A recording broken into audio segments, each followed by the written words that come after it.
Yes. Like 2 weeks ago, it was really warm now, or Christmas even, like it was warm, and now it's just freezing. It's really weird. Okay, got it.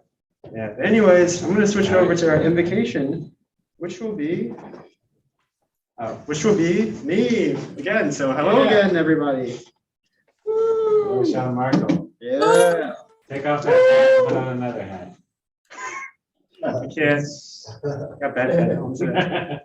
Anyways, so from invocation, I recently got this book for Christmas called Think and Grow Rich. You guys know about this book?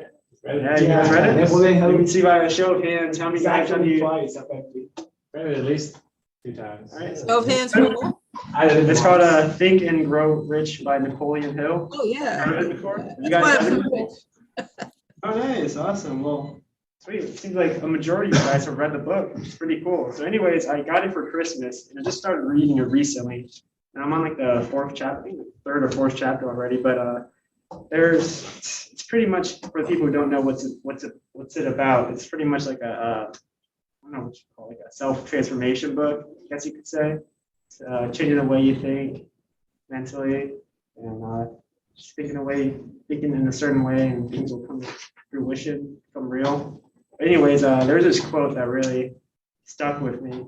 I think it's in the 1st or 2nd chapter. But anyways, it goes like, before success comes in any man's life, he is sure to meet with much temporary defeat and perhaps some failure. When defeat overtakes a man, the easiest and most logical thing to do is to quit. That is exactly what the majority of men do. More than 500 of the most successful men this country has ever known told the author that greatest success came just one step beyond the point at which defeat had overtaken them. Awesome. Pretty impactful speech. It's crazy because this book was written nearly 100 years ago in the late 1930s. So it's cool how like not ancient wisdom, but like old wisdom still applies to this day. It's pretty neat. So it's true what they say, success is always around the corner. So let's carry this energy into 2022 and pray for the best. Anyways, I am going to switch it over to our club. Oh, yay, Mr. Priscilla came in. Welcome. Anyways, I'm going to switch it over to our club president, Mr. Dave Marshall. Please give him a warm welcome to the lectern.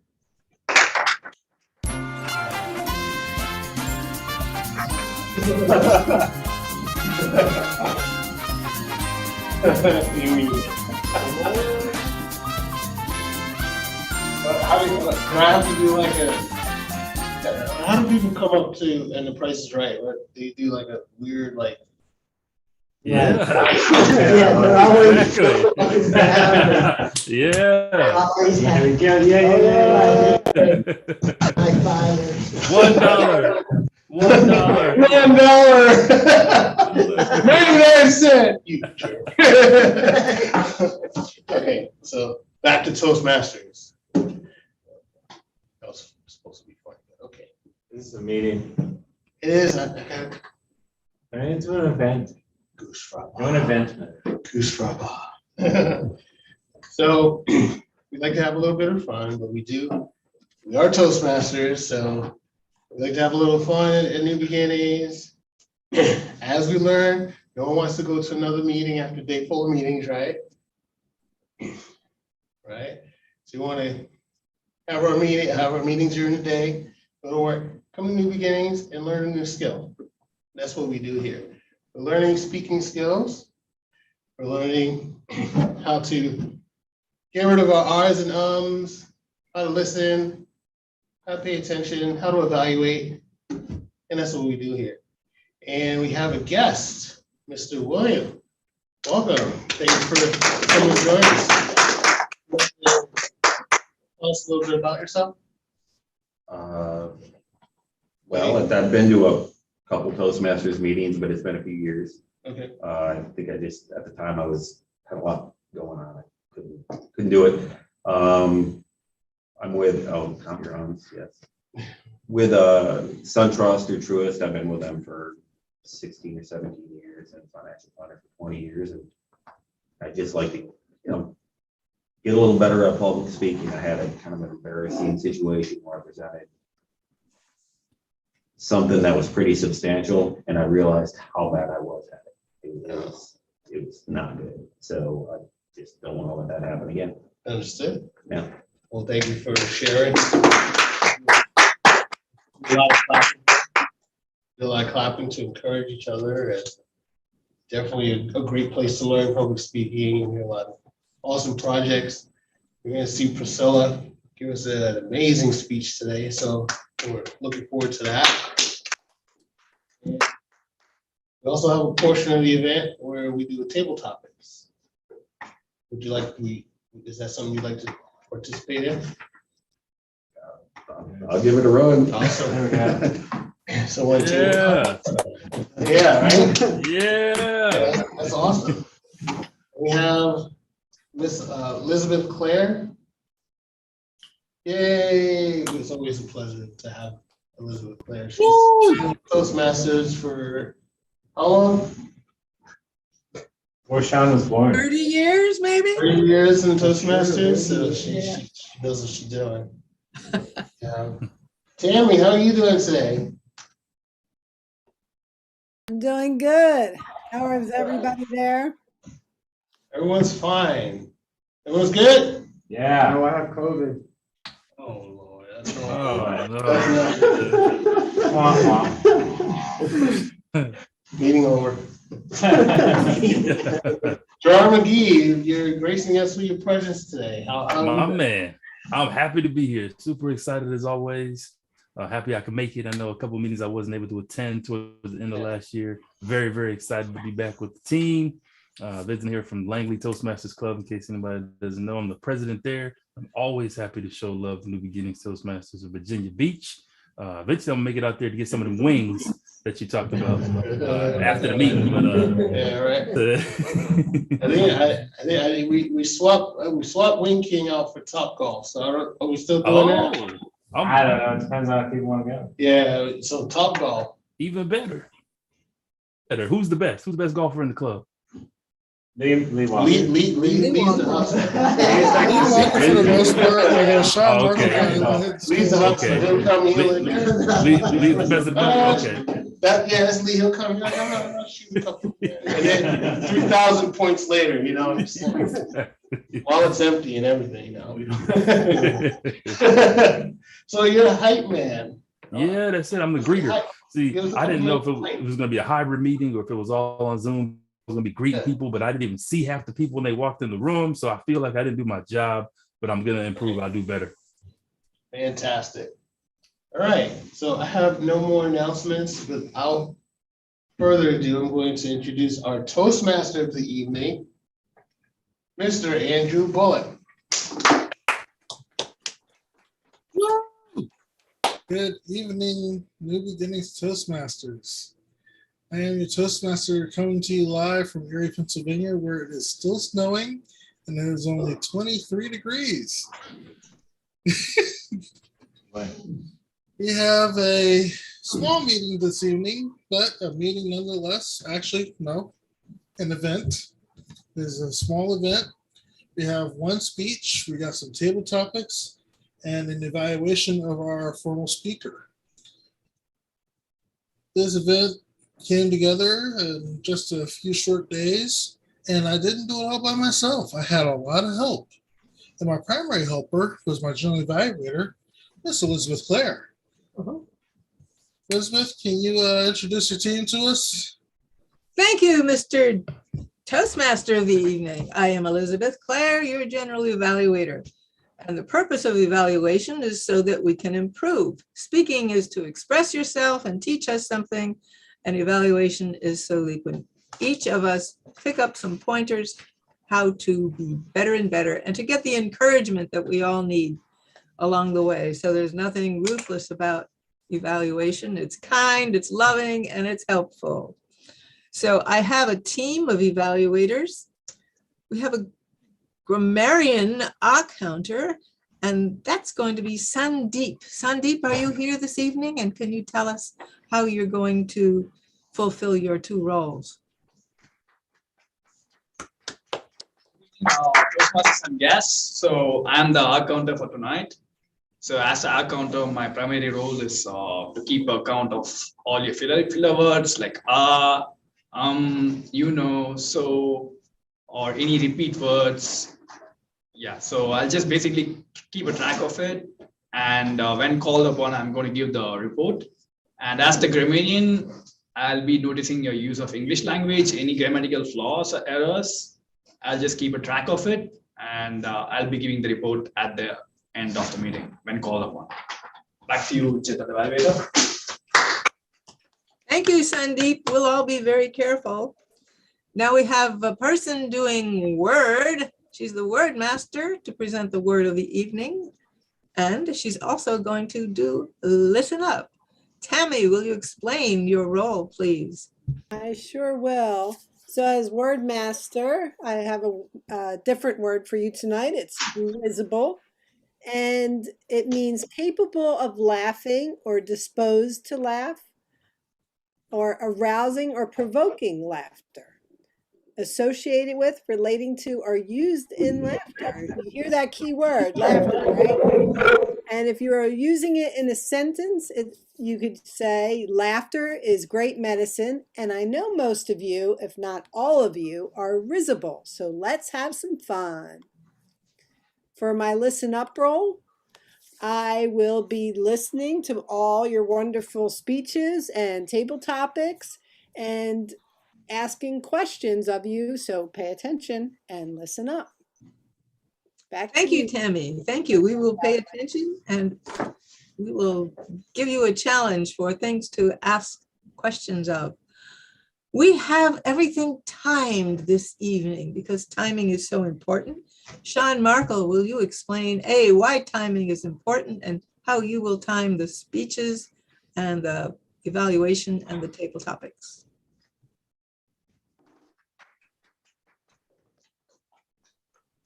Hello, everybody. I am the timer for tonight's meeting. So pretty much as a timer, I'll be keeping time of how long your speeches are. So throughout the meeting, throughout your speech, I'll be giving out 3 colors: green, yellow, red. So green means you've reached the minimum required time for your speech. Yellow means you are halfway through your minimum required speech and you need to wrap it up. And red means you have reached the maximum time allowed to speak. So please stop talking. Yes, that's about it. So why is timing important? Timing is important so we know how man, it's on the spot. So I guess time is important because we need to keep the meeting in order. So that's about it. Anyways, back to you, General Evaluator. Thank you, Mr. Timer. I know I was once on the program to do a 45-minute keynote address to 400 teachers, but the person before me went over their 15 minutes into my 45 minutes, and I only had 15 minutes left, which pleased me very much because I was terrified out of my mind. But I did have more speech to speak. Timing is important. And if that other person had been a Toastmaster, they would have known that their 15 minutes was just 15 minutes. Okay, we have a topics master. Can we hear what you're going to do when your turn is up? Zachary, please.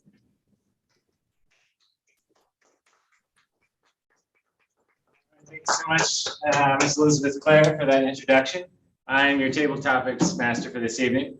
The goal is for you to, I'm going to ask a question, and the goal is to reach 1 minute. You can go up to 2 minutes, even 2:30 is allowed as a qualifying. But, just keep swimming until you make it to 1 minute, and then then we'll move on to the next person. So the goal is like impromptu speaking. And actually, I sort of did this on the fly, so my questions are going to be impromptu. So, yeah. All right, look forward to what the topic is going to be about. All right, back to you, Elizabeth Clare. Thank you. I think another one of the goals, if you're new, is to not throw up or faint when it's your turn to speak. Or if you do faint, to faint gracefully. We'll give you credit for that.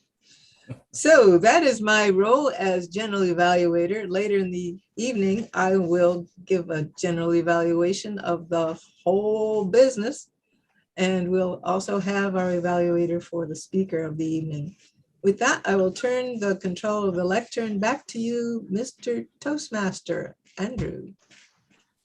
Thank you, Elizabeth, Manager Evaluator. Can you all hear me? Okay. Is my microphone working? Yes, you're good. Okay. Good. Elizabeth is shaking her head no. You're confusing me. We can hear you in the ECPI. You're good at ECPI. Oh, 1 second. It's a new microphone. How does it sound? Even better. Sounds All right. good. Excellent. All right. Well, thank you, General Evaluator. Let's move on with our event. So the first section of our event is the prepared speeches. We have one speaker this evening in the form of Priscilla Hernandez, giving her first speech in the evaluation feedback, motivational strategies. Please welcome Priscilla with her speech titled, "Can You Change Your Mind?" Priscilla, please come to the lectern.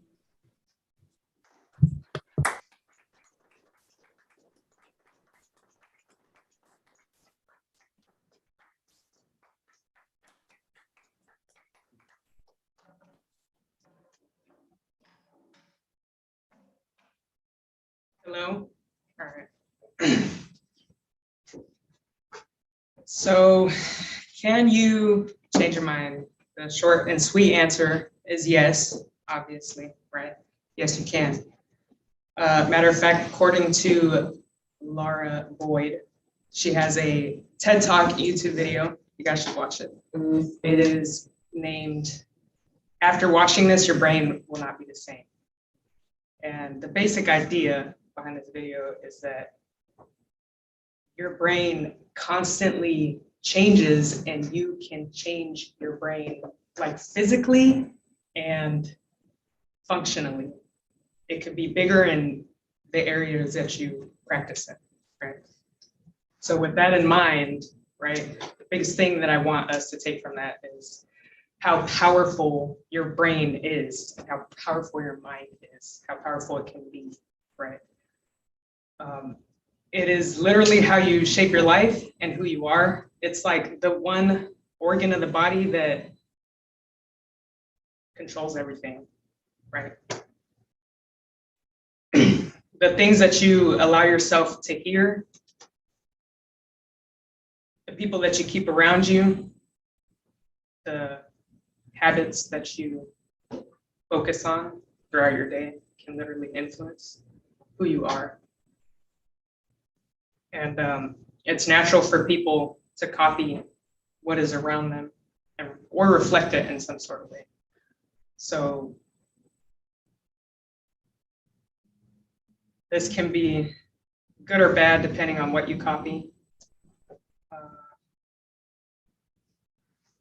What you listen to, or like what you watch repeatedly or rehearse, can affect your thoughts, which can become conscious thoughts, right? Think about those things more, which can then become subconscious thoughts, things that you don't think about, which turn into habits. And sometimes that's a good thing, sometimes that's a bad thing, depending on what you're focusing on.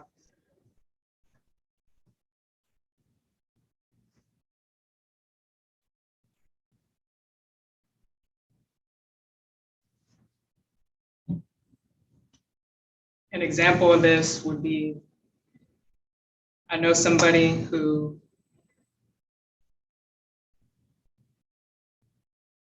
when they were younger, their parents kept them in a very small room.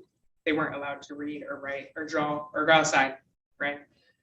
So as an adult, every time it was like nice and sunny outside, or every time it was an enjoyable day outside, and they love the weather outside, time it was an enjoyable day outside, they couldn't get out of bed. And they weren't sleeping or anything, they were awake. They were just staring at the four corners of the walls. They didn't realize that the reason why they're doing that is because it's a habit that was formed whenever they were younger. Granted, they couldn't really control their parents keeping them in a smaller room. But a way you can change that is by recognizing that's the problem, right? I stay in my room all day because of this thing that happened when I was younger. and I can change my viewpoint in telling myself that I don't deserve that, and then I can get out of bed better.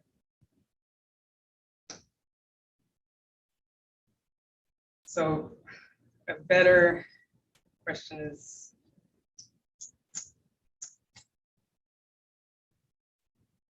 can I try this again? I have to try this again because I didn't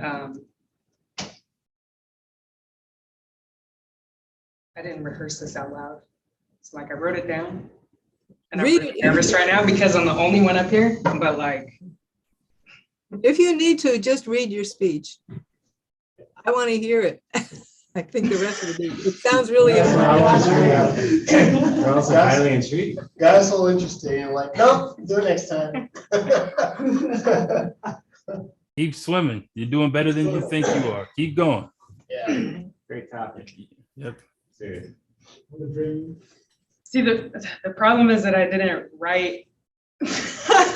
I wrote bullet points down because I had it all in my head, and I was like, yeah, I got this. I'm gonna write down bullets because I'm gonna remember what I'm gonna say when I read them. Now that I'm reading them, I can't remember what I was about to say, you know. But You go, you know. You did that very well. Oh, still green. Okay. Can I start over if I'm still green? Is that okay? You can tell it's red. You got a minute and a half left. You're gonna be the best speaker, so. You can go to Robert James, it's like double time, I don't know. We've got time. Okay.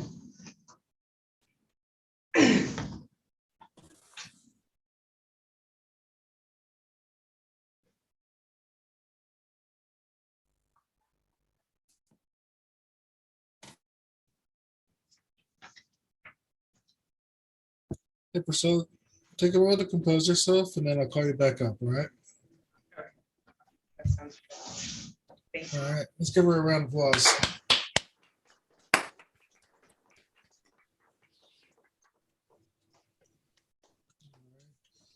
We'll give her a minute to compose herself, and then we'll try this again. why don't we go ahead and move on to table topics? Is that something what do you want to do, Andrew? That actually sounds like a fantastic idea. I'll give us some time to. Mr. Topics Master, All right. are you prepared to wow us with impromptu questions? I am. All right, well, come on up to the lectern and let's hear what you got. Thank you. I'm gonna bring my energy drink because, you know, it's very informal, so why not be extra informal? All right, so I'm your topics master for this evening. Up slightly earlier than I was expecting, but nonetheless, here we go. So today, I sort of sloughed off, and in some ways, I wanted to just do this as completely as, you know, off the cuff as possible. Like when I'm the visionary communicator, I'm very like rehearsed and focused and disciplined. And, you know, there's still some discipline to the engaging humor, which is what I'm sort of doing right now. But nonetheless, I want to go much more off the cuff, just saying whatever comes to me. Just like the speech I gave a couple weeks ago, I just completely just said whatever came to the top of my head. And it went fairly well. Actually, I reviewed it. But nonetheless, the topic for today, I actually didn't know what it was going to be until I called my friend, or my friend called me, and we discussed this book called Future Shock. Has anyone heard of the book Future Shock by any chance?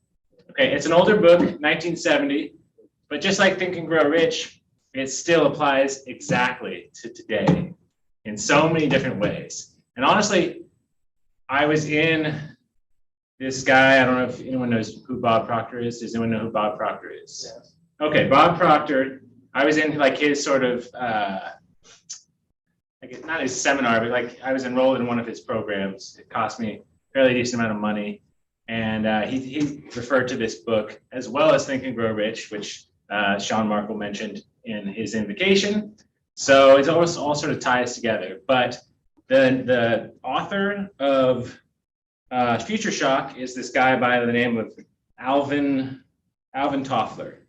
And it's a very, it's all about, like, he's a futurist, or he passed away a couple of years ago, but he's a futurist. And let me just give you a brief little summation based on what he wrote about his book. Future shock is the shattering stress and disorientation that we induce in individuals by subjecting them to too much change in too short a time. And in this modern world, things are changing sometimes by the minute. I'm not even joking. And, you can get stressed from that.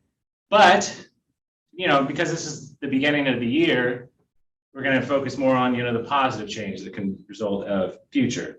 So I'm going to ask you some questions based on the quotes he has in the book. And I'm going to read one more brief little synopsis. To survive, to avert what we have termed future shock, the individual must become infinitely more adaptable and capable than ever before. We must search our totally new way to anchor ourselves for all the old roots, religion, nation, community, family, or profession are now shaken under the hurricane impact of the accelerative thrust. It is no longer resources that limit decisions. It is the decision that makes the resources. And I don't really know 100% what he means. Having said that, the ultimate goal is to avert future shock. The individual must infinitely become more adaptable and capable.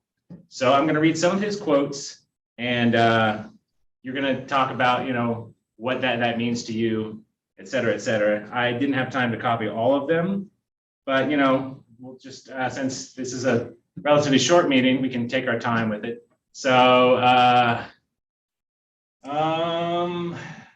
Gerard, you want to answer a question? Or, I'll read a quote from him, and then you'll just talk about, what it means to you. And some of these, I'll also frame it as a question if the question comes to my mind. But again, this is very off the cuff and informal. So the illiterate of the 21st century will not be those who cannot read and write, but those who cannot learn, unlearn, and relearn. What does that mean to you, Gerard? Okay. Yeah, perfect. Thank you. Thank you for that question. It's actually really, really deep and profound, but it kind of resonates with me because one of the things that I'm taking on right now is I'm studying data science. So I'm learning to be a data scientist. And I started to do that because I was in an MBA course, and the course was called data science. Didn't think much of it. It was my first exposure. And through that course, I started to realize that every single other MBA degree and focus would eventually become irrelevant if the person didn't have a strong foundation in data science and data analytics. It would be risible to try to get a job without having these skills in your toolbox. And I think about what you just said there. And really, if you don't have the ability to learn these new skills, data science wasn't a thing, 10, 15, 20 years ago? It was still a thing, but very small. It wasn't as mainstream as it is now. That's a better way to say that. But what that is it's going to start to accelerate and grow at such a pace that it's going to be very, very challenging for people to stay up and to maintain that. Think about AI, machine learning, and things of that nature.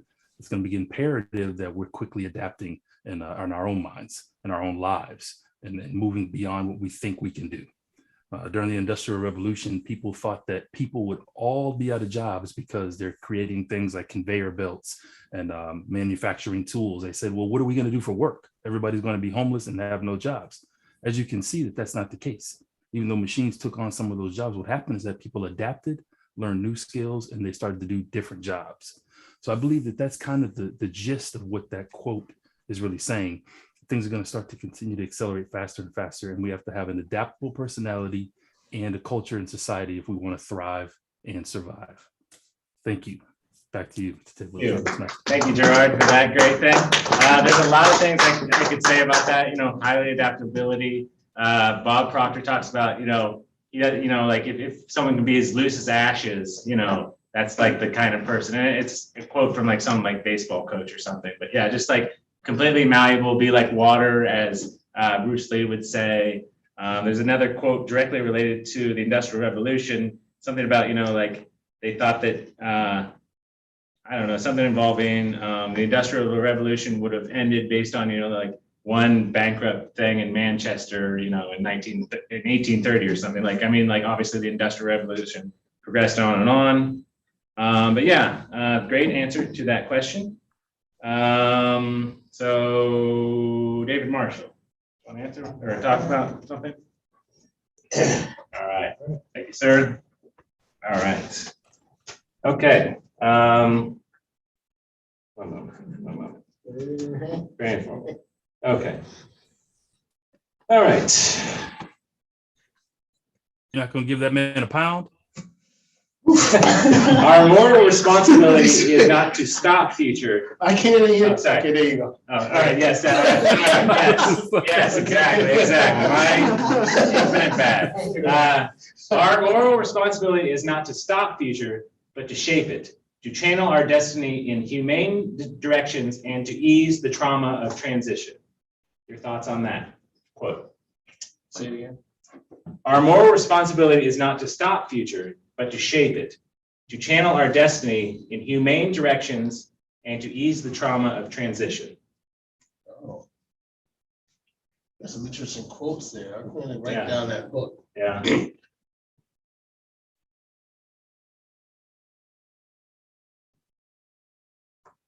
What comes to mind is that it's, I think the current generation, I guess, or what's going on now is everyone's so focused on what's currently happening. I guess this is my opinion, is that a lot of people are so focused on what's going on now. They're not really thinking about what can happen in the future. And we have a responsibility to think about our future. What is it? What is the world going to be like for our children, for our children's children, for our children's children's children? And to me, it seems just looking around that a lot of us are more concerned about what's happening today and trying to control and make sense of what's going on today, not really thinking of how what we decide today, what we do today is going to affect the baby that we just celebrated, their first birthday. So I think when you give me that quote, it helps me to stay mindful of the choices that I make today. How is that going to affect my grandchildren or my great-grandchildren? And be very mindful of that and to make decisions that are going to affect their lives. So be mindful of that and really think that if I make this decision, how is that going to affect their lives? So that's what comes to mind. There we go. Thank you. Thank you. Thanks so much, David. All right. Great answer. I can relate to that without having family or, whatever, a wife, whatever, bias, talking about, well, Jordan Peterson and just people in general. I don't know if anyone knows who Jordan Peterson is, but yeah, it's Sean and Sandeep. But anyways, he talks about, sacrificing, and this is a biblical concept, all sorts of, philosophy, et cetera. He's talking about sacrificing today for, what comes, in the future. And I'm doing that more and more, living healthier, going to the gym more often, drinking less alcohol, et cetera, just to, not because there's people who live under the edict of, eat, drink, and be merry, for tomorrow we may die. But I'm realizing more and more, there's a great possibility that I'll live, another, 60, 70 years or whatever, or whatever, a while. And, what am I going to do in order to make the most out of, my future? And if I want to have a child, my child's future and their child, et cetera, et cetera. So it's a great answer to that question. Did you, William, did you want to give a shot? I'll give a softer. Thank you. Oh, yes. All right, great. Come on to the stage. Will or Will? Will. Will, okay. Yeah. Easy. Yeah, all right. This is a deep thinker, and having said that,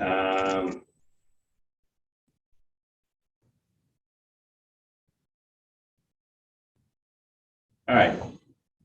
You've got to think about big things while you're doing small things so that all the small things go in the right direction.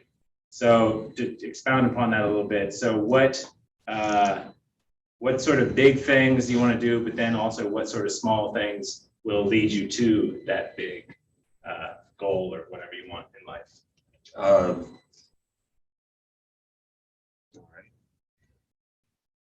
Well, thank you for the question.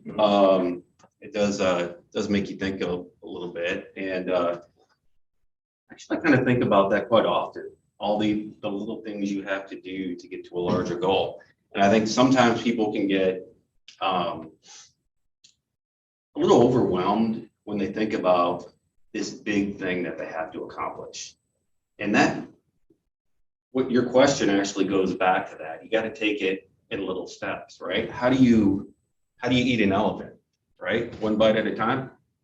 And that's really what you have to do. You have to take that goal, break it down into very small tasks, because it becomes much easier.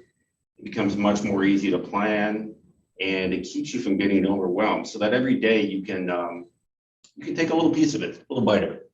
And as time goes by, as the weeks go by, or heck, even years, depending on how big the goal is, it's encouraging because you get closer to it. And the closer you get, oftentimes you can get to that goal faster because you get more excited about it.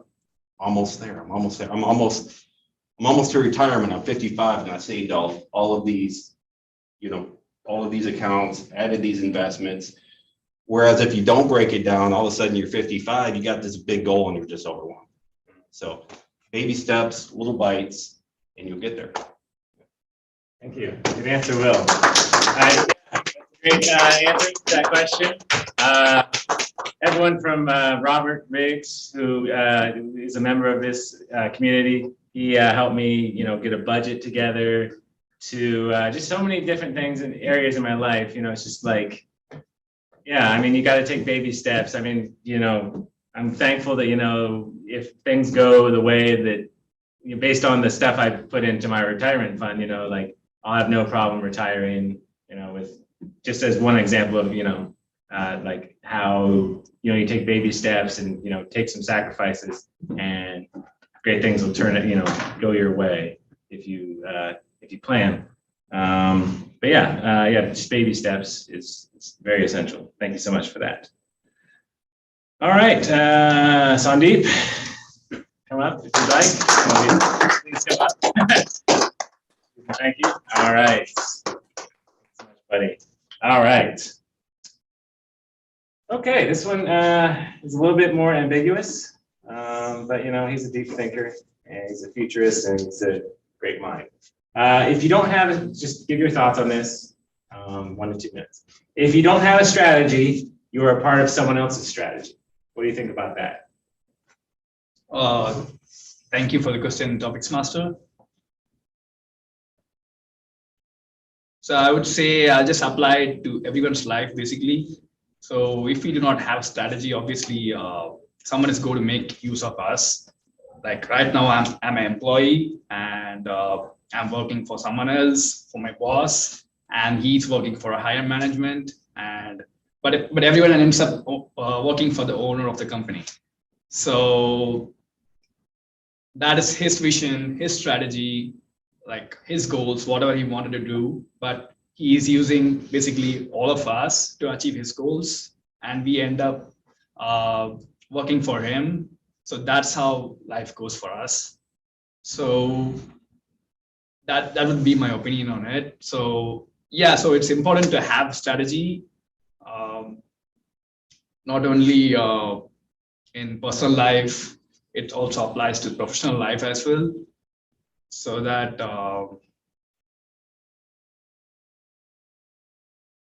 we feel fulfilled, and when we retire at the end of like 60 years or 65 years, I feel like happy, like I have done justice to whatever potential and talents I have, and I should not feel regretful that I did not have any strategy or any kind of plans for myself.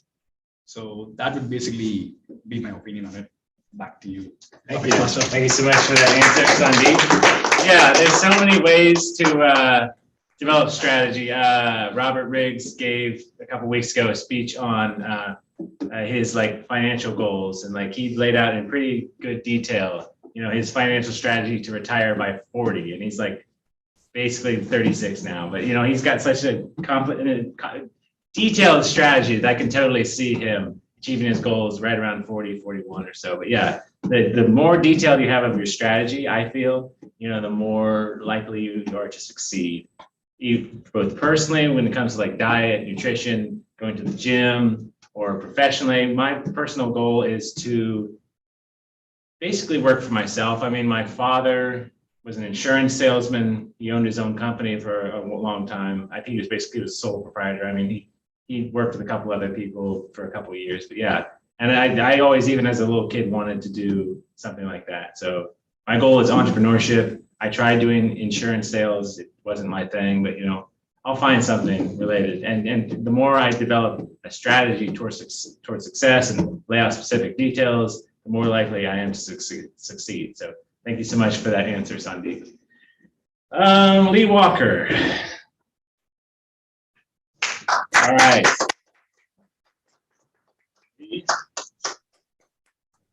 Okay. You want something a little more obtuse or something a little more direct? Probably direct. Okay, well then I'll have to find some other quote. We'll just go whatever. Okay, all right. Just throw it out there. All right. It's all good. All right, I'll just give you what I was going to give you, and you'll have to deal with it. All right, looking at the notes. Okay. One of the definitions of sanity is the ability to tell real from unreal. Soon we'll need a new definition. What would your definition of sanity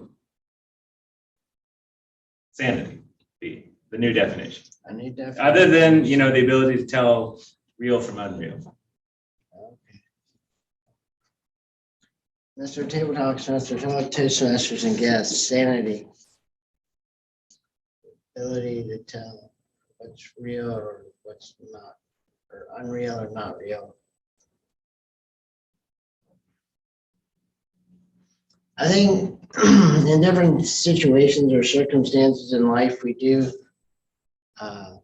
encounter the word sanity, and we see a lot of things that are crazy, insane, probably the last handful of years with COVID and just other things going on economically, socially, politically. A lot of crazy things have seemed to come up in the last handful of years. But so there's always people talking about things being sane or insane. And we've always heard the quote or the statement, insanity is doing the same thing over and over, expecting different results. And so you know you have to change to make something different. If you're not getting the results you want or achieving what you want or accomplishing what you want, but you keep doing the same process, it's not going to work out. You've got to find something different, some kind of change. There's got to be a different variable. Change that to get a more positive, a better outcome, better result.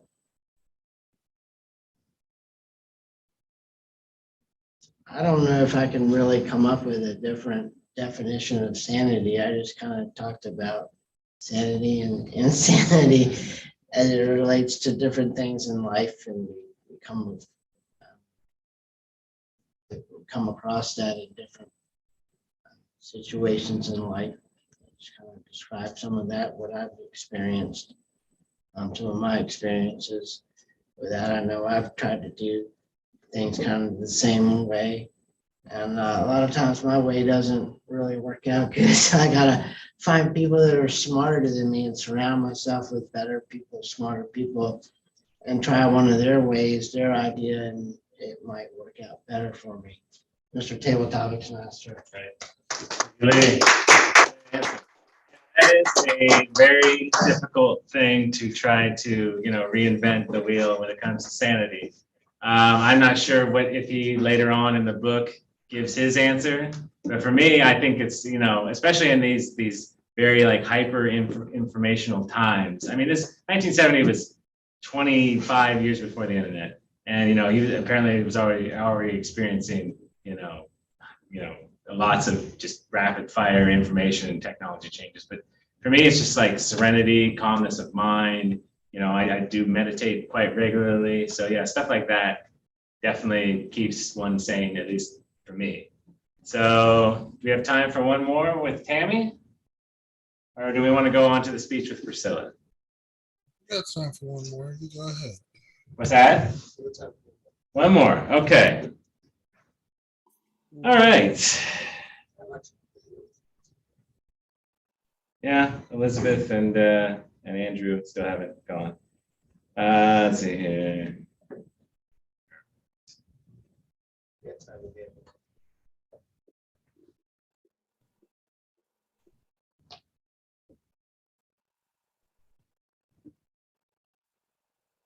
Okay. Clap for Tammy. But we didn't clap for Tim. For Tim?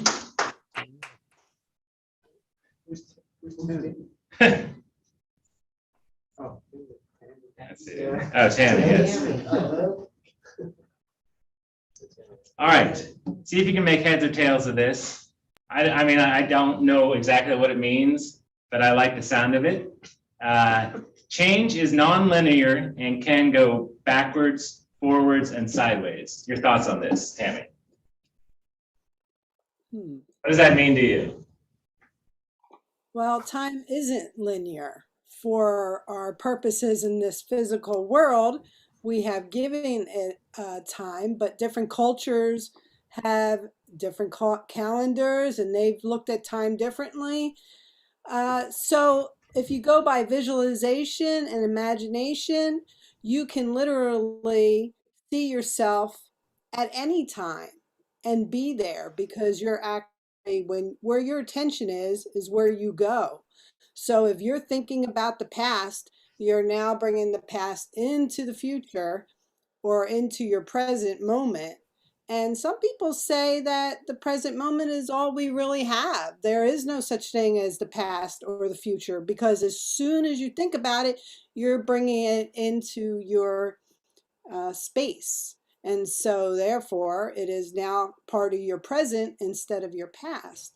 So that's why they say it's good to just really focus on being in the moment and learning from things that have happened in the past or think about what you would like in the future, but not to get so caught up in it that you forget to live what you're doing right now. So that's my take on that. Thank you, Mr. Table Topics Master. All right, thank you so much, Ms. Tammy Adam, for that great impromptu answer. Yeah, I mean, like it was very metaphysical, and it also related to what I mentioned previously, which is meditation.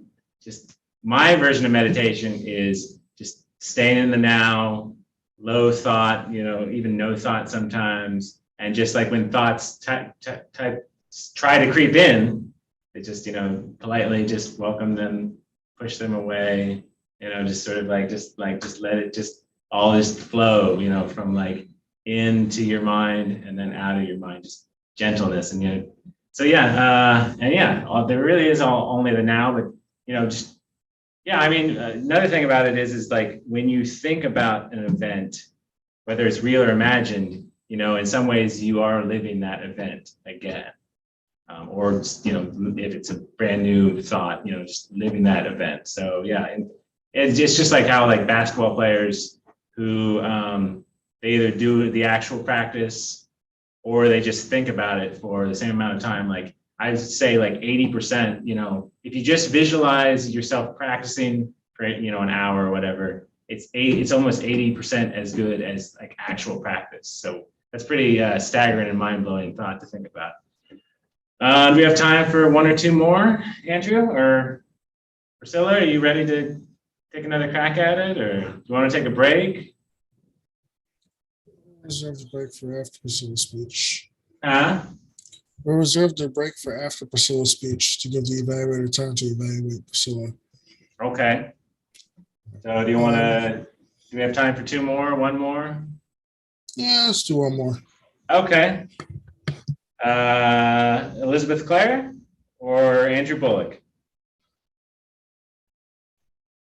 Elizabeth Clare, okay. No, Andrew, I will do a lot of talking as general evaluator.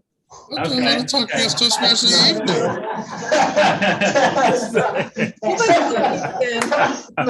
Very Aren't my hands already full?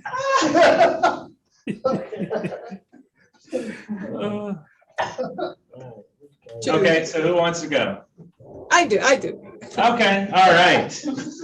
Very, very good. All right. So this one is probably one of the headiest ones of like the heady Alvin Toffler. I don't know how to parse it. I mean, I've thought about it for, a couple minutes when I read it the first time I read it. Anyways, here we go. The responsibility for change lies within us. We must begin with ourselves, teaching ourselves not to close our minds prematurely to the novel, the surprising, the seemingly radical. Your thoughts on that quote? Very profound question. I don't know if I'm going to come up with a profound answer, but I know I say to people, don't believe everything you read, don't believe everything you hear, and only half of what you think. Don't believe what you believe, because if you believe what you believe is the only truth that there is, you're stuck with yourself and you're stuck where you are. So question your own beliefs so that you can open up to other people's beliefs and see what's good in those and new facts and do research. So I'm totally against belief. Belief is like an emotional investment that something is true. And once you have an emotional investment that something is true, well, you're stuck with that. Ask questions, because when you have a question, don't necessarily believe in the answer. Your question is a machine for creating new information and new thoughts and new wisdom. So instead of holding on to your answers, hold on to your questions. Always be a questioning person without being stuck with your answers. Mr. Table Topics Master, and I actually forgot what the question was. It was more of a statement, but yeah, that's a great observation, how you don't believe what you believe, question everything. But I mean, he goes on in some part of his book, he wrote like 3 or 4 books.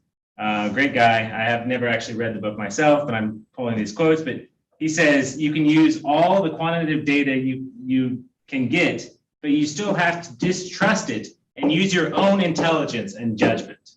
And I really like that. You really have to just gather as much data as you want, and you still have to just trust your inner gut feelings about situations. And even then, you might want to, change your own belief about your own belief. Just constantly try to, rethink the scenario and just, make a better world out of, the data that you have. So, yeah, this is a great heady guy. I'd love for everyone to rent it from, borrow it from the library, or get a copy or whatever. I will get it myself. Again, my friend talked about this book earlier today. I was like, why not have us all answer questions about his quotes? So yeah, I hope you all enjoyed this table topic session. And Andrew, are we going to go on a break, or we're going to give the speech? Priscilla's going to give her speech again, right? That's correct. But first. Oh yes, timer's before first.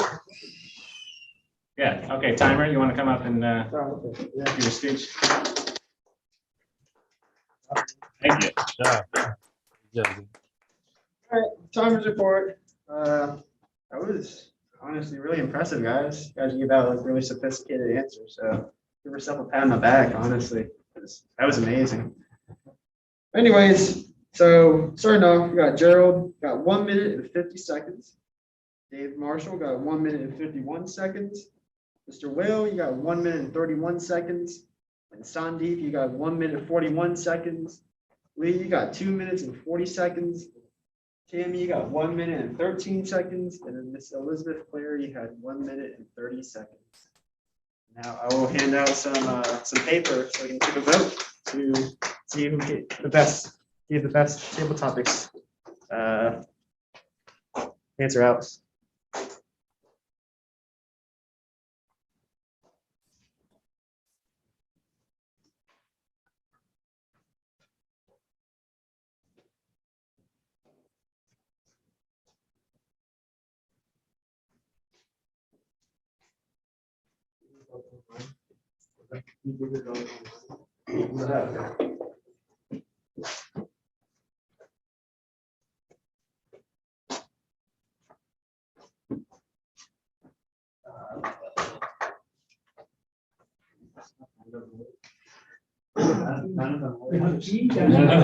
Great.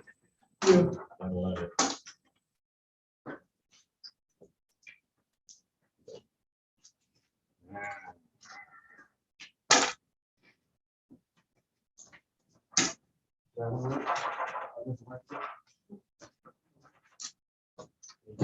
Boy.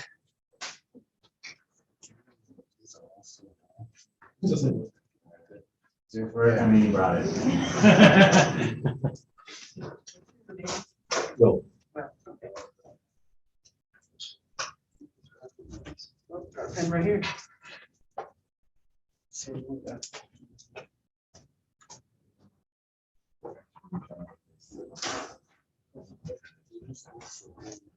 Oh, we're looking, but then it's not that good.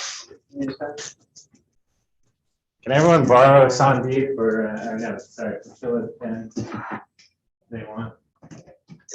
No mind, it's borrowing. It's got cooties on it. Cooties. Ah.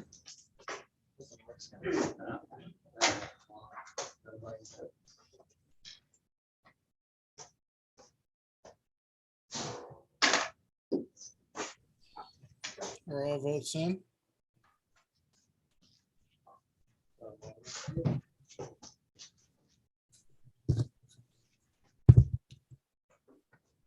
Can you guys hear me? Yep, we got you. Awesome. I think all the votes are collected, so let's switch All over right, thank you. to the I got it. Toastmaster of the evening, Mr. AJ. Sean. All right. How about round two? We up for round two? Yeah. All right. Our prepared speech this evening will be brought to us by Priscilla Hernandez. She is working on the first project, or the first speech in the evaluation feedback project. Can you change your mind? Please welcome Priscilla with her speech titled, Can You Change Your Mind, to the lectern. Priscilla Hernandez.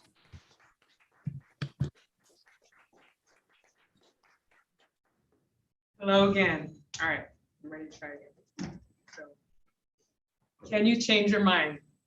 The short and sweet answer is yes. Yes, you can. There is a YouTube video that I watched by Laura Boyd. It is called, When You Watch This, After Watching This, Your Brain Will Not Be the Same. And the basic thing that you can take from the video is that you can literally change your brain physically and functionally by what and how, because everyone learns differently, by what and how you learn. The reason why I bring that video up is to remind you of how powerful your mind is and your brain is in making you who you are. And it's literally the one organ in your body that shapes your life and what you can become, right? So the things that you allow yourself to hear, the people that you keep around constantly in your circle can influence you. And it's natural for people to copy what's around them and what they hear so often, and babies do it. right? That's how they learn how to do everything, is by watching other people and hearing and listening, right? And that can be a good or bad thing depending on what you rehearse, right? What you rehearse can affect your conscious thoughts, which, if you rehearse them enough, can become subconscious thoughts, which then, if you rehearse those enough, obviously, if they're subconscious, they become habits. And again, that could be a good or bad thing depending on what you're making a habit out of, right?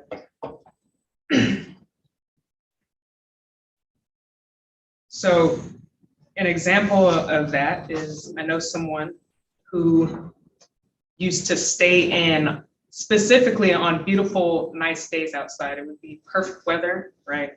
Not too hot, not too cold, very sunny outside. And they would stay in their room and stare at their wall from their bed and do absolutely nothing. Not reading, not scrolling on their phone, not drawing, nothing, right? And they were wondering why they did that, and it took them a while to realize that the reason why they were doing that is because it was a habit that was formed from their childhood, when their parents would make them stay inside of the room on beautiful days outside, right? But they're an adult now, so like, why don't they just get up and go outside? They're not around their parents anymore, right? They're not physically there or anywhere near this person in their life anymore to make them stay in their room like that anymore. So why do they still do it? And the reason why was because they were rehearsing still with those people gone. They were rehearsing what those people were saying, right? So like,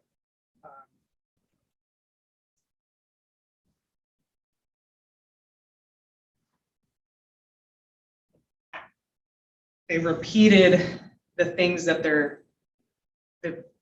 they repeated the excuses that the parents gave to put them in that room all the time like that.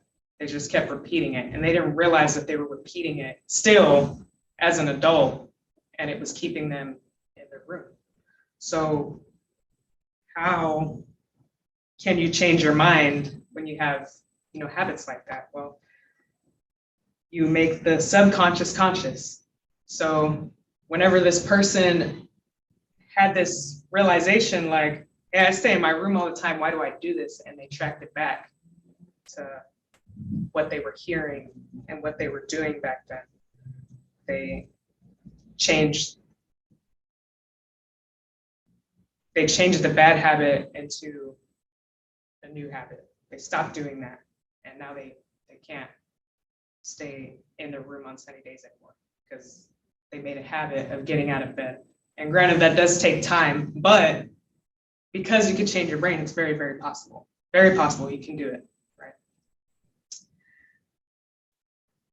So a better question than can I change my mind is, when will you change your mind because you can? Back to you. Mr. Toastmaster. Thank you, Priscilla.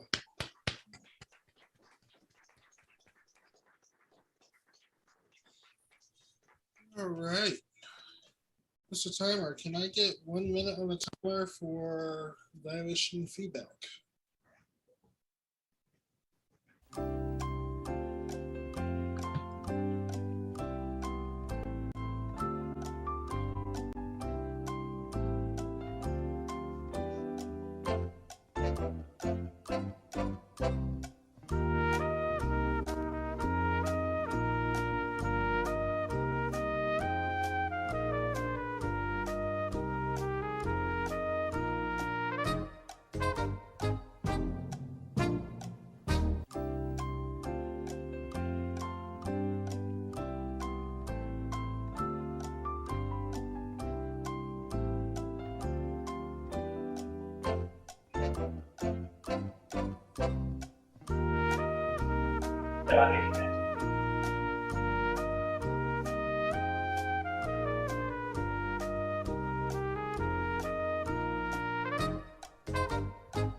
Alrighty. Can I get a timer's report on Priscilla's speech?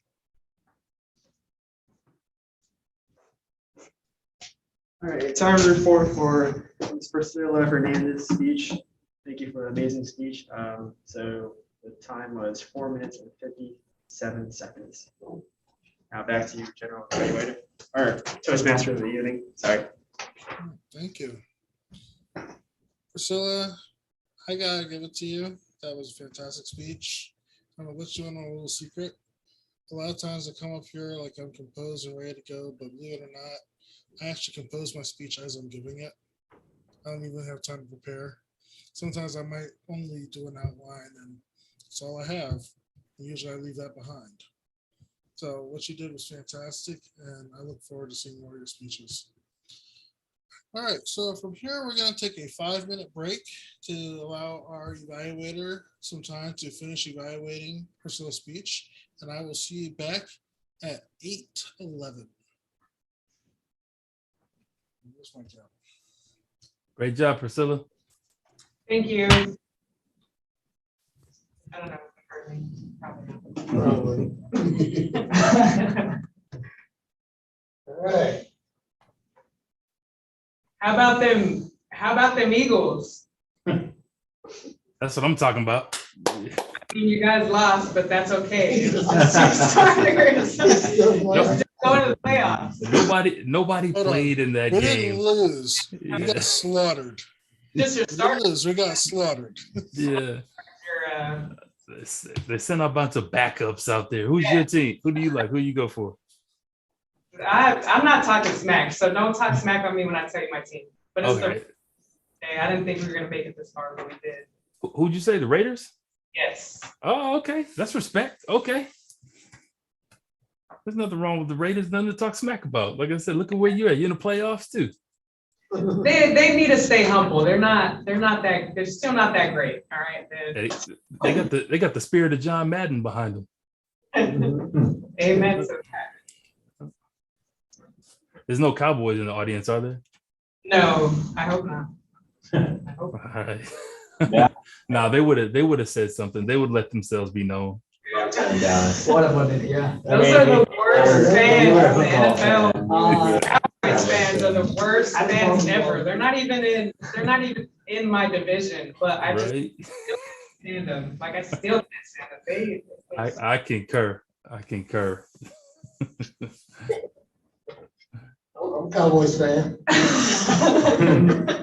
Was that David? Was that Mr. Marshall? Yeah. Oh, for real? Oh, I just want to see what y'all was gonna do. Oh, okay.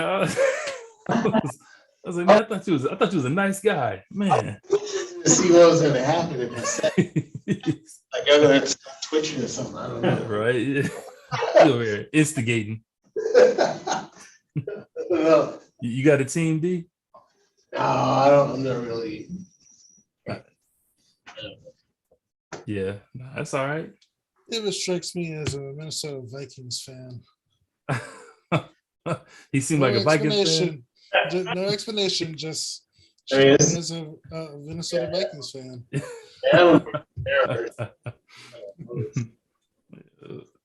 Virgin Mariner, Vikings. Like ships, so. There you go.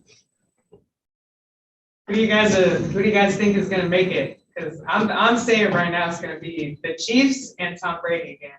It's gonna be Mahomes and Tom Brady again. I think. I hope not. You know, I think it's definitely possible. I honestly think Rodgers is gonna get the Bucks this year, though. I think if they meet again, I think they will. They'll probably meet again in Lambeau, but I think there's gonna be some revenge, and I think it's because what's his name, Godwin, is hurt.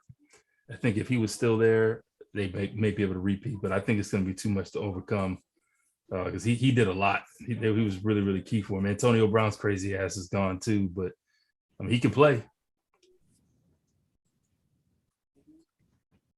So you think Green Bay and? Yeah, I'd say Green Bay, and I'm with you on the Chiefs, though. I think the Chiefs will be back against Green Bay, though. Oh no, yeah, definitely. I'll tell you that for sure. They're gonna blow things out of the water. Yeah, I Don't know. Big Ben didn't even realize he was going to be there. He was like, "What? We won?" He was confused. Remember, he was talking. He was like, "Yeah, this is gonna be my last game. I'm hanging it up." I'm gonna say let's not underestimate the Bills. Yeah, Bills that's have fair. been doing pretty good this year. Yeah, And they that's true. stand a chance. You, They yeah, really do. you right. They got a shot. I'll give you that. I mean, hell, they beat the Chiefs, didn't they? They spanked them, I believe they think. did. Yeah, they beat them pretty good too. Who did? That was earlier in the year. Though. He said the Bills. Oh, Yeah, Bills Mafia. They're pretty solid. I'm not gonna Yeah. lie. They don't They're have a actually running looking a game though. They little can't. scary. They might as well No, have me they and you can't. playing running back. Jesus, like the Might boys can't improve run the at running all. game, actually. I know, right? Yeah, them boys can't run at all. But we'll see. It'll be When I was a interesting though. fullback in high school, it took 5 people to stop me. Oh, there you go. Yeah, see, I played tailback for a little bit. Then I had to switch over though. I played defense after that. But yeah, they might improve their running game. I know we had some skills between us. We can do something. All right. We are back in session.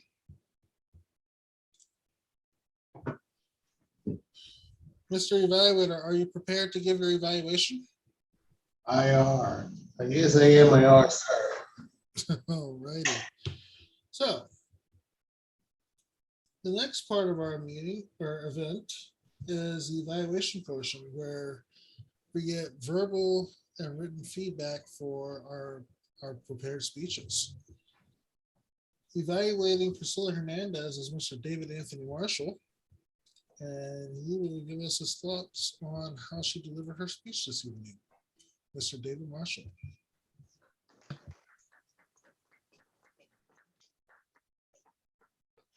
So, your speech was definitely not risible. It's a very good topic.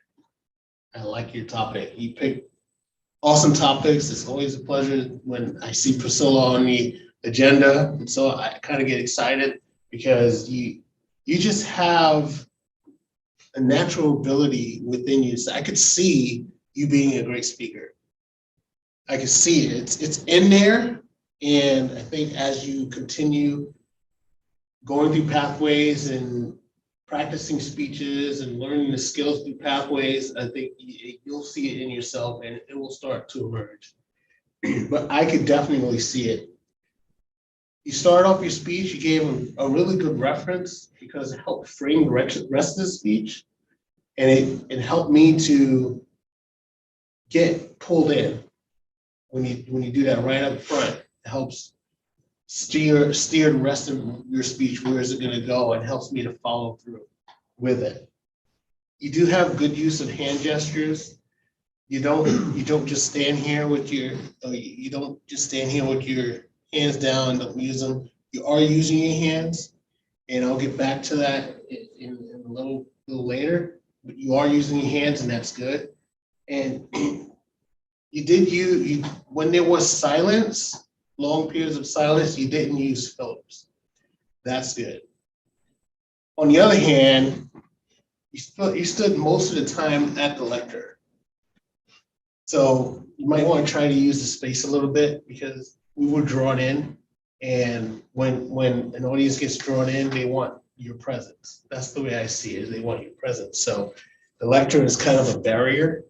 And when you have a topic like that, like a really good topic that draws people in, you should probably try to get out in front of the lectern and give them your presence because that'll help pull everyone in a little bit more. So that's something I think you should try to work on. And just like I said, when you have long periods of silence, when you try to get yourself together, you weren't uncomfortable there, and that's good because you didn't use fillers. But on the flip side, use fillers during your speech, which is kind of like, it's kind of interesting how your go-to word was right. So that was your go-to word as a filler. So that's something you want to try to stay conscious of, is that filler word right. I'm going to challenge you, just like Andrew alluded to earlier. No one knows what you have here. No one. No one knows how you prepared. No one knows bullets. No one knows your strategy on preparing for a speech. No one at all. So if you just keep swimming, you just keep going, and you just keep using those long periods of silence where you're comfortable at to get yourself together and just keep going, you could have gone through that speech and no one would have known that you messed up at all. So just keep going. So I'm going to challenge you next time, just keep going. And to help you get out of that place you were in, practice, practice, practice. Call one of us if you want to bounce it off of one of us, or you just want to sit on the phone and go through it, or you want to meet somewhere. Practice, practice, practice, because that will help you definitely become a better speaker, and it's in you. So I look forward to more speeches from Priscilla Hernandez. Back to you, Mr. Toastmaster. Thank you, Mr. Marshall. Mr. Tamer, how did Mr. Marshall do on his timing for this evaluation?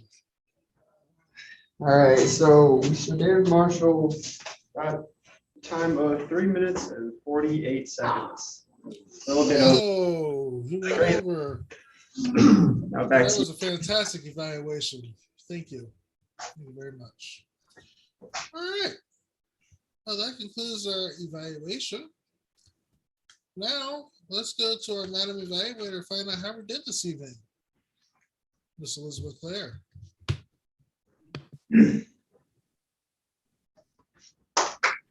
There we go. Can you hear me?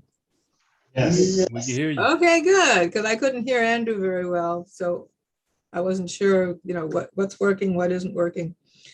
This was a very, very inspirational meeting, and I personally am taking home a lot of the tips and hints of how to change my mind and get into better habits and think more thoughtfully. And I appreciate the theme of the evening on future and mind changing and philosophical points for self-improvement. The meeting started on time, and I want to thank Andrew Bullock for coordinating a meeting which can't be easy between Zoom and the real location there. This is quite a thing to balance, and does it very well. Thank you, Andrew. Thank you, Gerard McGee, for coming in to be our greeter. You were very charming and friendly and funny and delicious at the beginning as the meeting was starting to get people showing up, and you apologized for the people who were in the room because you hadn't had a chance to greet them, and you greeted them like really right on. That's how to be a greeter. Be full of energy and love for people.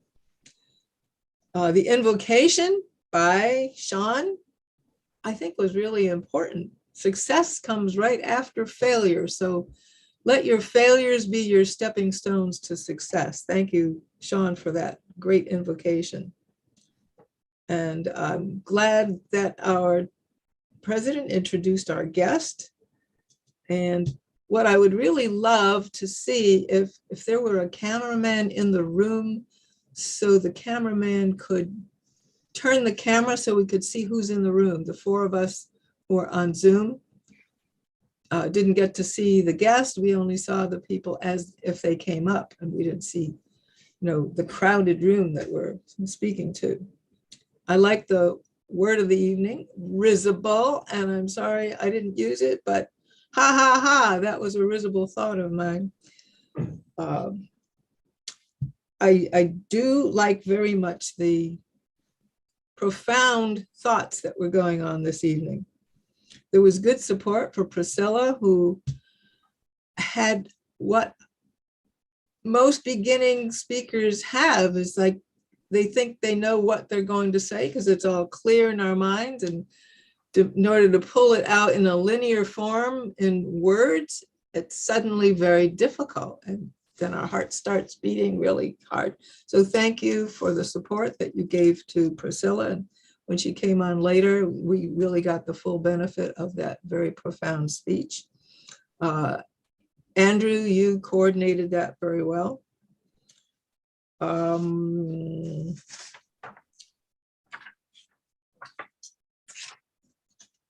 I liked the discussion and the background of future shock by our table topics master, Zach, and bringing the future in big. We really have to think new thoughts because the future is coming up. When I think, because I'm 82, so I have seen technology change from having the Iceman bring 50-pound bags of cubes of ice up to our ice box, and we wrapped it in paper so it wouldn't melt too fast, to today's wonderful refrigerators that do everything for you. And seeing my own career have to change several times because of the change in technology and the change in recording things and playing things back. David's response was very thoughtful about staying mindful of the future for our children and our grandchildren, sacrificing today for what's going to come in the future. William, our guest, stepped up to answer questions and gave a very thoughtful answer. His gestures were good, good voice volume. Take baby steps, as he said. That's good. Sandeep, a brilliant analysis of the strategies for ourselves to use. You have a beautiful accent. I think Americans think that that type of accent goes with brilliance and genius and thoughtful medicine, because we've been listening to, oh, what's his name? The guru with that wonderful accent. However, it's not easy to understand all the time if you speak at your normal pace. So I would say especially for a hybrid meeting where people can't see, like I couldn't see your mouth, so it wasn't easy to understand every word. I would say slow down just a bit. And for a while at the beginning, you were rocking back and forth before you got going. Later, you stood still and gave us your ideas. But take a little easy on our ears by speaking a little slower. Definition of sanity. I think Lee, he took a great stab at that after the first definition was given. Lets us all think about what in the world is sanity and do we possess it? Zach, you had amazing and thoughtful questions.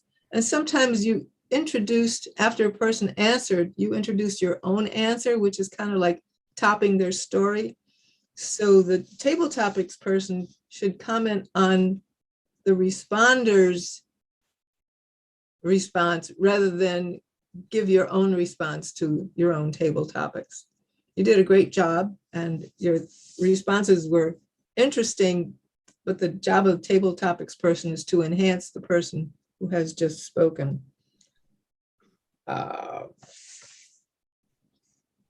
I like that a lot of good books were mentioned, and I would love if people would put in the chat the titles of the books and the titles of the TED Talks that you have recommended so we can all write those down. And how to make the subconscious conscious. That's really good. I'm going to take a good look at that as a key to changing bad habits. I have a few of my own. David, you did a fantastic job evaluating. Priscilla was very supportive and insightful. And I'd say when you're evaluating, there's a myth that it's necessary to leave the safety of the lectern. I wouldn't advise that to a person who's still a beginner in speaking. Walking out from behind the lectern is an advanced skill, and we see hundreds and thousands of speakers on TV, and they are right behind the lectern, and there's nothing wrong with the speech they give. They're by the lectern, we can't see their shaking knees, their notes are nearby, and that is a very good way for a beginner to stay behind the lectern until they feel totally comfortable. Don't invite them to come out before they feel comfortable. To improve our meetings, we need more people. How many people did we have here? I see 4 on Zoom, and we have, how many are in the room? 5? 7? Yeah. 7. Okay, well, 12 is a wonderful group. And I'd like us to use our leadership skills in each one of you invite someone to come and, if not join Toastmasters, at least join the meeting and help them not be afraid by saying, you can listen in and there'd be a blank.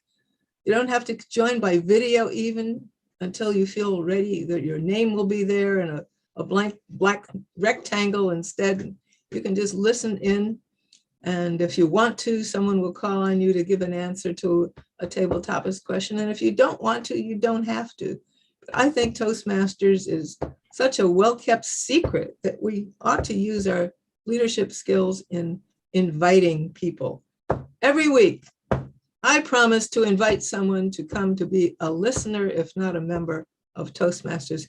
Who takes me up on that promise? Okay, good, too. Very good. All right. So next week, let's have some listening guests or potential new members.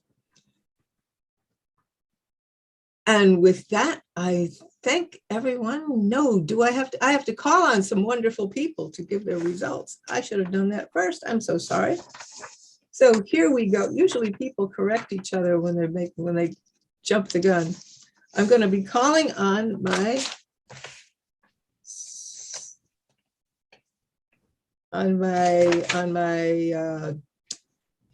let's see. Marion Ockham. Word master, our word master. Can we have our word master give a report, please?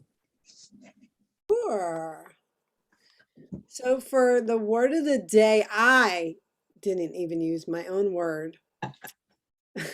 But Gerard and David both used it once, and because Elizabeth, you spoke before I gave my report, Elizabeth used it twice. Good job, everyone. Thank you. Okay, here we go. We're going to find out how well you've been listening.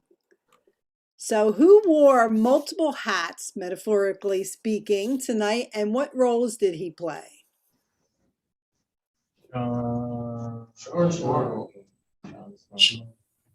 Sean. Sean was the invocator. The Evaluator and the Sergeant of Arms. And the timer. And the timer. Good job, Sean. And what book did he recommend? Think and Grow Rich. Awesome. What was Priscilla's title? Can you change your mind? What was the example Priscilla gave? A woman or person who was just inside a room, even on a sunny day. Right, and she was able to change that once she realized what she was doing and when she got older.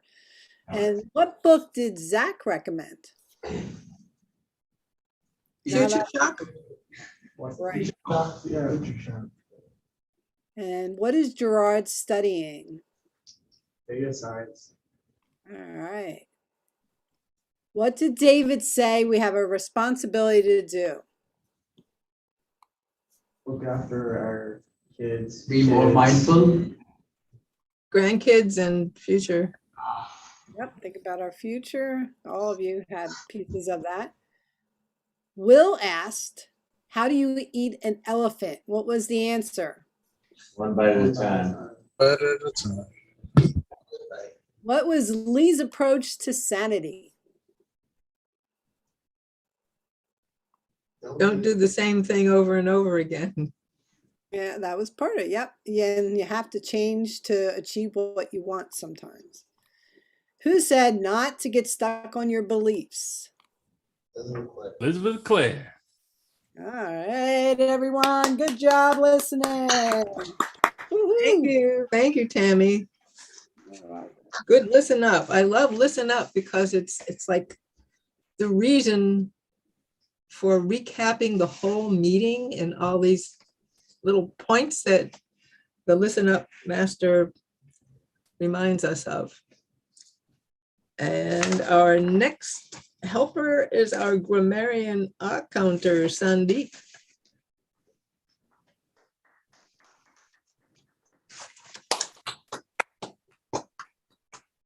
Good evening, Toastmasters and guests. So here's my report. Priscilla used 3 hours and 4 ands. Lee Walker used 1 hour. Zach used 3 hours, 3 arms, 8 unos, 2 so's, 2 ands. And Will, you used 1 hour, 2 arms, 2 ands. I think the rest of all did a great job. I couldn't find any usage of filler words.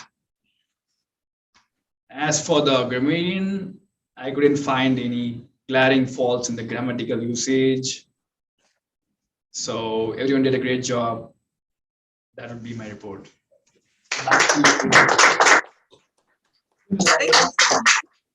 And I noticed that you immediately took my words to heart and you spoke just a little bit slower and it was easy to understand, and your accent is very beautiful and musical, so thank you.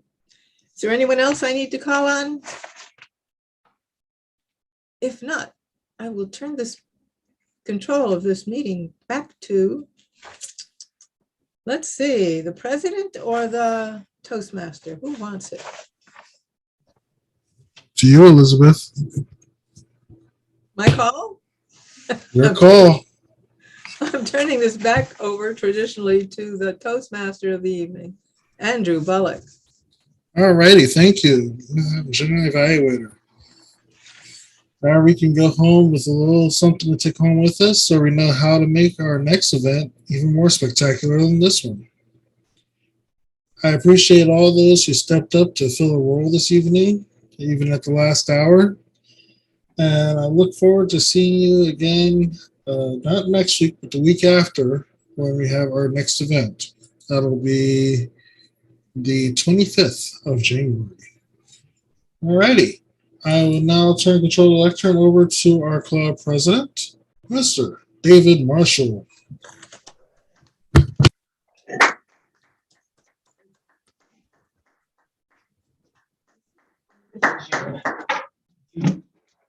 January. 25th of January, trust me. I just said January, right? Did you say June? I think he said. If I said June, that's just me being in another world. January 25th. January 25th.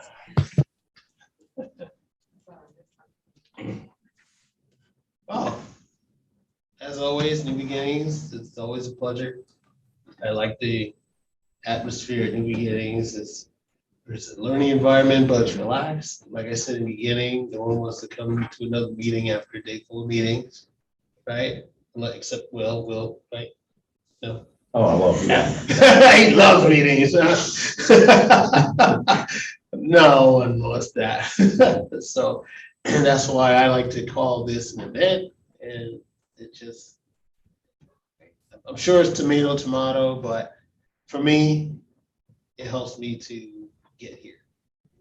Because I think we had a great time. I think, like Elizabeth Claire said, we learned a lot. And I don't have a whole lot of announcements, so let's go ahead and we'll pull up the agenda for next event on the 25th. Wait 1 sec, David. One thing I wanted to say, just did you mention the best speaker? Did you not? So let's give somebody their flowers. I didn't. What's that? Let's give somebody their flowers. Like who Yeah. had the best speaker? We get that towards in a little bit. Okay. We're going to. I have it right here. I'm trying to cheer. I'm a hype man. I'm trying to cheer. Yeah, that's get to. Our VPE is slipping on the job. This is the third agenda I've had to make. What's that? Our VPE is slipping. This is the third agenda I've had to make. Ooh. Are you looking that up? Real son of a gun. Yeah. Someone really tell that guy how to do his job. I'll continue with what I was going to go after that, and then we'll pull up the agenda. I'll give you some time to do that. So, our VP we do have an office meeting next week, and I'm still deciding where that's going to be. Where I at my house, or here, or it might be complete virtual. But Tammy, is that something that you can attend? You gonna be virtual? Or are you gonna come out? You're muted. Be virtual. You'll be I can't- virtual? I can't make it out there because the person I take care of will be in bed before the meeting even starts. I gotcha. Okay. Andrew is going to fly down just for this, right? Andrew? You're funny. Helicopter. Yeah, unfortunately, the snow is too thick for me to travel right now. Oh, you'll be snowed in probably on 20. Yeah, I will definitely be snowed in. I'll be snowed in until April at least. Sandeep, are you good for next week? Yeah. Good. Sean's Miracle, good. So Virtual. you'll be Yeah, virtual? virtual, yeah. Okay. You'll be virtual or you'll come in person? Yeah. It'll I probably think be we should just do a miles. virtual probably. We'll do virtual? I mean, since Tammy and Sean Smarkle. Yeah, I can do virtual. It would honestly be better if we did all virtual. Yeah. Okay, we'll be virtual next week. I guess I'll be at my house. Next week. Make sure everybody has a cup of hot chocolate next to their desk when they join. Uh-huh. Hot chocolate is required. All right, Les, you got the agenda pulled up? Are you ready to go, or should I go ahead and announce? I'm ready.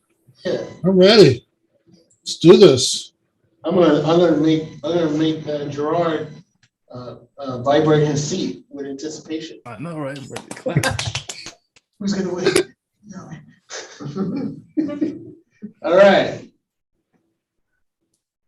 I'm going to commit to a speech in 2 weeks. because I have- Icebreaker or just, What? you're gonna do an icebreaker? Good.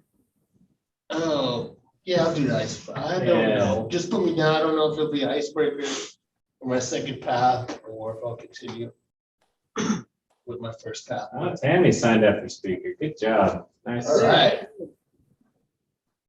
Tammy's number one. Tammy's number one. Yay.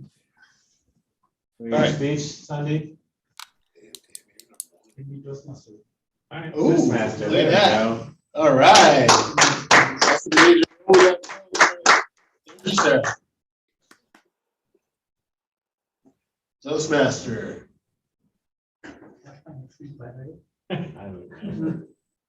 I'll let you. It's like a mentorship, right? Yeah, it's- Priscilla's gonna be topics. That's Yeah, we'll what talk we about do. it. Can I be topics? Elizabeth or Priscilla? What's the, Priscilla? I think Priscilla already called the top like 2 seconds before you did. Yep, she beat you to it by 2 seconds. Literally like 2 seconds. Priscilla, did you want it to be an L for election? Active listening? She, well, yeah. Question marks? No? Question. I can set that up later. Yeah, we can set that up later. Can we- Can you scroll down a little bit? Yeah, okay, so we just need evaluators. I could evaluate someone. Well, you want to join us next? You'll be here in 2 weeks, you know? Yeah. If you would like to try a helper role, I have your phone number. I could go over helper role with you if you want. Would you like to try that, or you just want to come observe? I just don't. It's like, no. Okay, awesome. Fantastic. Any volunteers for timer?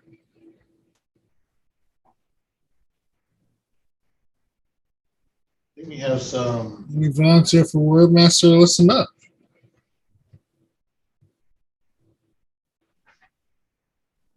Join once, join twice. We'll get somebody later. Any volunteers for join the evaluator? I think we got the major roles filled.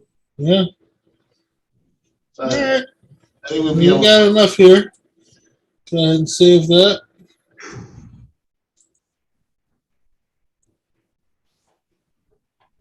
All right. So we have our officers meeting next week, virtual, same time, same. I thought it's 2 weeks. No, our officers meeting Oh, okay. next week. Our next general event will be on in 2 weeks. I was just thinking, why do I call officers a meeting and then 2 weeks? You want to be an officer event too? Yeah, it feels more like a meeting. Yeah, I'm Feels joking. more like a meeting. And Andrew is calling out hot chocolate, right? So everyone have your hot chocolate ready on the officers meeting, right? How's about that? All right. Now, best table topic. So best speaker, best evaluator. Of course, Priscilla's the best speaker. All right. Yeah. Priscilla one, Priscilla two. Both. There we go. You're number one. Tie. She got a tie. You tied. It was a fierce competition. And our best table topics is Gerard. Yeah. Oh, it's me. Oh, man. I didn't get the clap. I was ready to. Go ahead, grab that. There you go. All right. Sir, thank you. You get it? Thank you. Thank you. I was ready to cheer for somebody. I didn't know you were gonna say me. Thank you. I know. I think you got some cameras in here. You saw the results. No, you did. Like, you need to hurry up and call me up here. I know I won. It was honestly, it was stiff competition. That was a really good tabletop session. It was deep. Everybody did really well. Yeah, I believe you're absolutely right. Everyone did very well. So with that, I don't have any more announcements. I'm happy that everyone came out. Will, would you like to give us how did we help you learn anything new? What's your assessment of your experience with New Beginnings this evening? It was good. Everyone was pretty welcoming. Obviously, I don't know. Yeah, everyone was just real nice about welcoming everybody with different levels of speaking experience. So that's much appreciated. Fantastic. Look forward to you coming and joining us at a later date, and hopefully you'll get the full benefit of what we have here and learn more about pathways and the helper roles and everything as you come and join us in future events. So thanks for joining us. Appreciate having you here. And if you would like, definitely feel free to bring someone with you next time.